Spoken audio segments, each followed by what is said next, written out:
So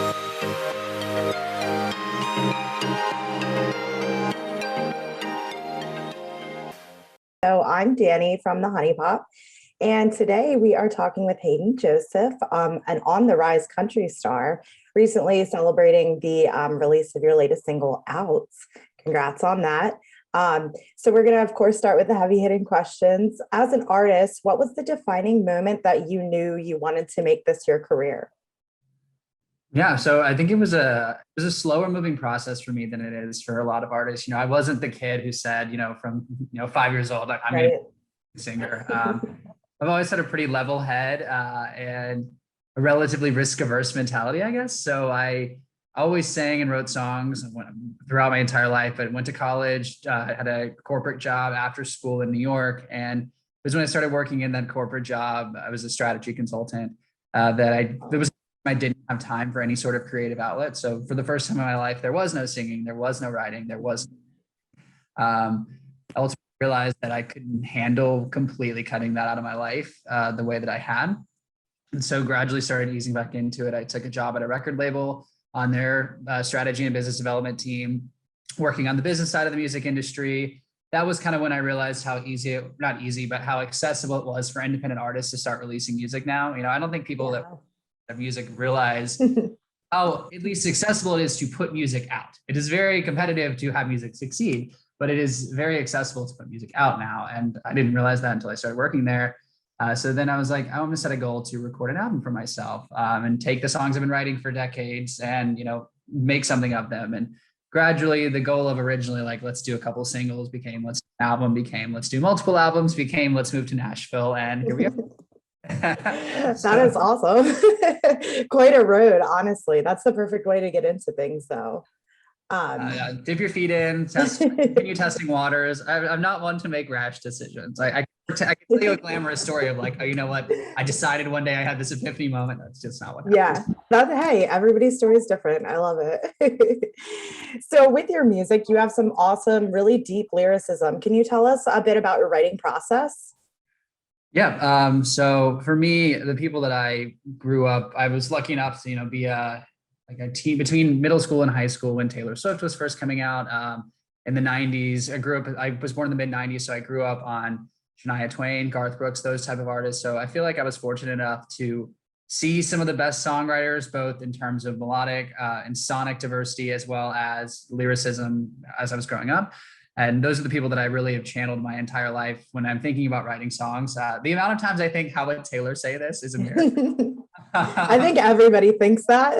Everybody thinks that. But like Taylor Swift of, like Fearless era, those older country albums, especially, I've just loved the confessional type of writing that she did. And I've always tried to channel, I remember how those songs made me feel because they were so honest and confessional and relatable. And I really try to channel that when I write.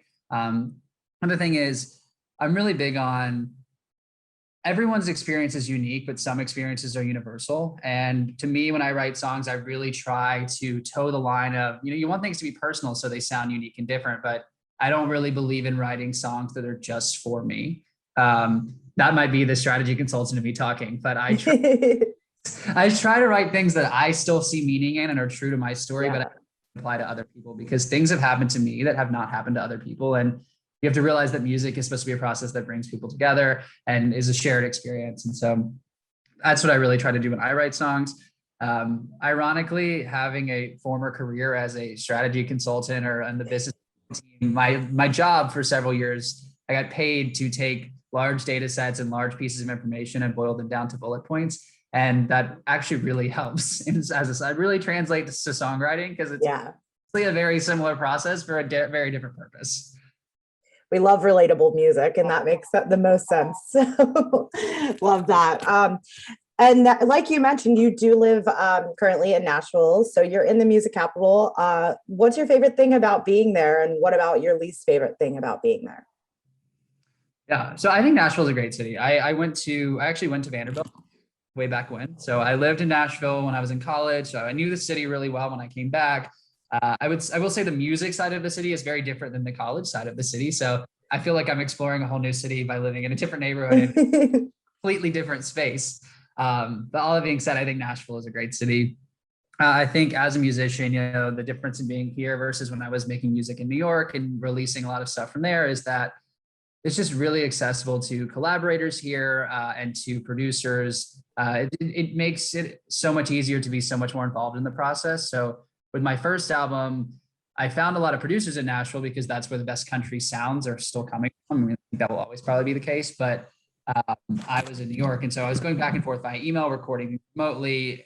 I wanted to be hands-on, but it's hard to be hands-on when you're like, typing things in text and talking on the phone. Mm-hmm. I'm in the room for, every session for the full, however many hours it takes. I have a say in literally every line of guitar and every drum beat that goes into something. So it makes the process way more involved and it makes it way more intricate. So I think that's by far the biggest advantage of living here. It's just you're able to be so much more involved in the production of your music. Cool. I can only imagine the polar opposites that are the college town and the music town. So again, we are going to talk a little bit about your new single out. You did sit on this song for quite some time. What gave you the final push to finally release the song? Yeah, so I think a couple different things. The first and simplest form is I wanted to make sure when I did put that song out that I absolutely loved the way it sounded. If I was going to make what I feel is like a relatively still a statement, unfortunately, in country music, I wanted to make sure the song sounded great, at least. And so I had it produced a couple different times. And the other two times, like, it wasn't that it was terrible. It wasn't that it was bad, but like I listened to it and knew like this could be better. And I want to make sure when I put this out, like I can stand behind it fully.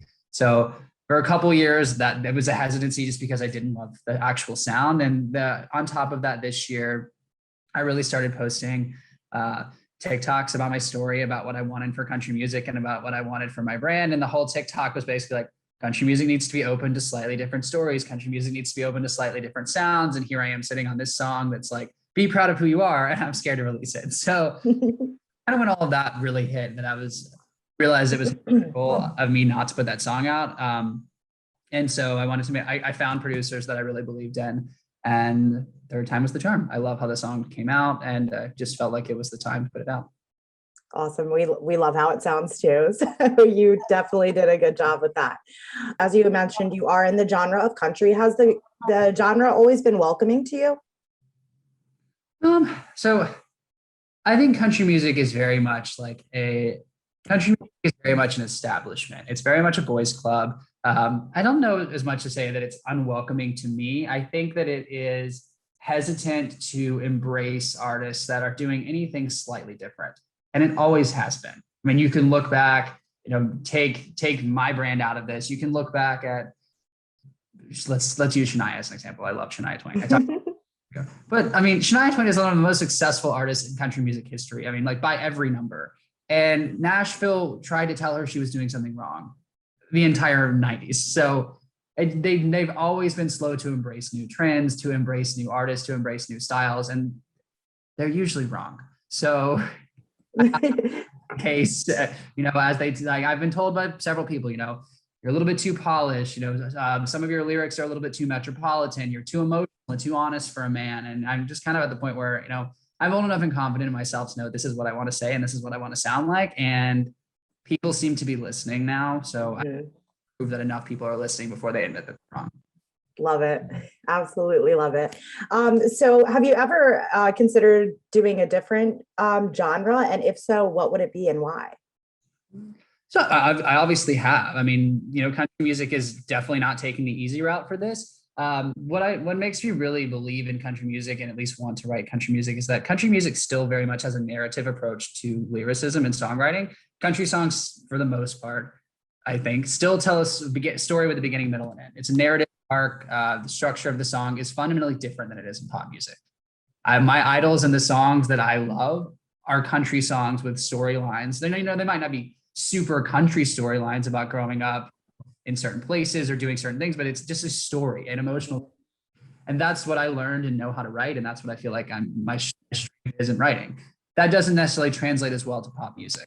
And so, that's my thought process there. I will say though, on top of that, I am not a believer in that one genre has to sound like this and one genre has to sound like that. You will never hear me saying like, this is too pop to be country and this is country to be pop. I fundamentally don't believe in that, but I do think there is a difference in the songwriting. It's the way the songs are written, that I can contribute more to country music. Absolutely. So you did mention your utilization of TikTok. Would you say that you like this platform the best? And if not, what would be your favorite social media? So I'm still relatively new to TikTok. It's only been about 6 months since I really started posting TikToks. I think the app is both amazing and at the same time, it's terrible for my mental health, I will tell you that. But I think the fact that the platform has made the music industry again so much more accessible to independent artists, and the ability to be heard as an artist and have your story seen by millions of people. Obviously, this is the first time that's ever existed the way it has. So I think that in itself is amazing. And I think the app is wildly entertaining, despite that. Even take the creator piece out of it, like it's just an entertainment. It's an entertainment. Oh, yeah. Let's call it space. All that being said, though, like I do worry that it is making music a little bit more transactional. I see it in the artist community. I see it in I find myself writing songs and I'm like, well, I can't promote this on TikTok because there's no gimmick. And what's the point in investing money to make this song as an independent artist if I don't think I can effectively promote it? Because it's all algorithmic, and it's pretty predictable. So if this is a ballad, I love it, but people are going to skip this TikTok. No one's going to listen to the song. Is this a waste of $2,000? Right. That thought process is dangerous. And an artists are thinking, because this is not a cheap passion. I can tell you that. And so at least I feel like strategic thinking individuals want to be able to invest in themselves in ways that are going to have some sort of return. And it is completely changing the way that return is formulated. Absolutely. I mean, TikTok, I could spend hours on TikTok. I think everybody can. So you also have a sequence of covers up on your YouTube channel. How do you choose what you want to cover, and which song is your favorite to cover? Yeah, and I will say, I'll be the first to say that I'm not tech savvy enough to keep up with my YouTube channel as much as once I get a team behind me, I will try to do more regular covers. I will say with my covers, I love covering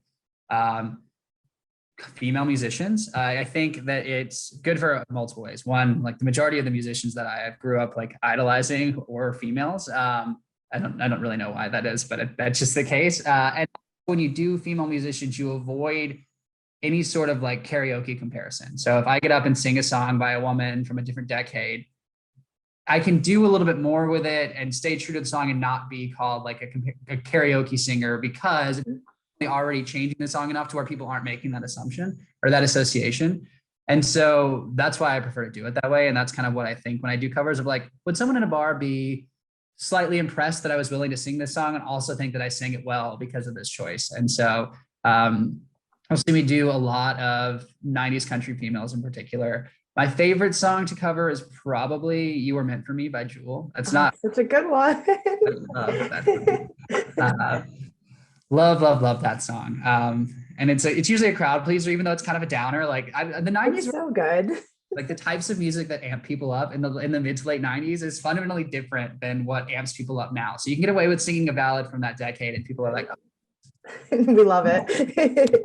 Well, a perfect segue into our next question. Who are some of your biggest influences inside of the genre of country and outside as well? Yep. So I've talked about a couple of these already, but I think inside of country music, born in the mid 90s, so grew up the chicks, Shania, Garth Brooks. I think sonically what Shania brought to the genre in terms of how her music sounded was just at the time revolutionary. And obviously many people have tried to copy her since, including me. Honestly, the amount of times I send a reference Shania track from Come On Over to a producer and be like, give me drums, give me that guitar lick, I want that. So sonically, all of those. I think Garth, honestly, I don't think he didn't write most of his songs, but the songs that he chose to record lyrically are top notch. And then Taylor Swift, especially, I still love Taylor Swift now, but her early country stuff was what really inspired me to, from a writing perspective. I would just love to sit in a room with her and look inside her brain. Cause outside of country music, honestly, this is probably a weird combination, but late 90s, soft rock, Sister Hazel, Matchbox, those are also things that I find myself really drawn to, Edwin McCain. Those are not country singers. And it's very specific to the late 90s, but I find myself really gravitating towards that music too. So very cool. We love the 90s. Just I could go on forever.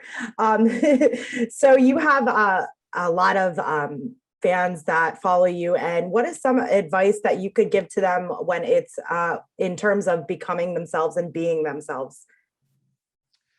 I think a couple different things. One, everyone's process is different, and what you see on the internet in terms of people doing it great, I will tell you, is usually a lie. I will post openly about all this stuff now and talk about it very openly, but that was a multi-year process. So don't think that you have to do it overnight. And this is a 7-year journey now from when this started to how it's gotten to look like this. I also say too, like conversely, like outside of self-acceptance, sometimes you have to be your own biggest fan. I mean, when you do something that's naturally like risky to most people are not going to take it seriously. And so for a long time, I struggled with like, I know what I am doing to my friends seems crazy. I know that my family doesn't even necessarily, not that they're not supportive, but like, rational people don't believe people can do things like this. That's just how thought processes work. Mm-hmm. So you have to fundamentally believe it, because if you don't believe it, no one else is going to believe it. Awesome. So as far as everything else, our wrap-up question for you would be, what can we look forward to from you in the future? Yeah, so I've got a lot of stuff going on. Songs in production. I'm planning on, similar to the way I did my first album, probably putting out a single every 6 to 8 weeks, probably for 6 or 7 singles, and then would expect the full album drop with a couple extra songs probably coming, spring of next year.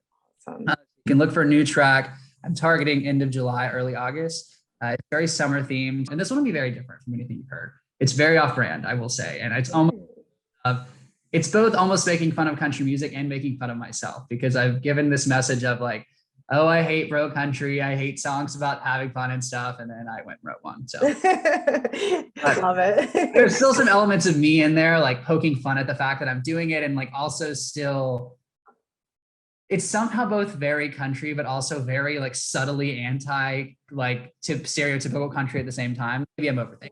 I'll let you be the judge. I can't wait to hear it, honestly. It's called Backwoods Bougie. Oh my gosh, awesome name already. So we definitely look forward to all things coming from you. And yeah, that's it for today. So we just want to say thank you again for giving us the time and talking to us. Yeah, thank you again so much for having me. Of course, and hopefully we'll chat soon. Absolutely.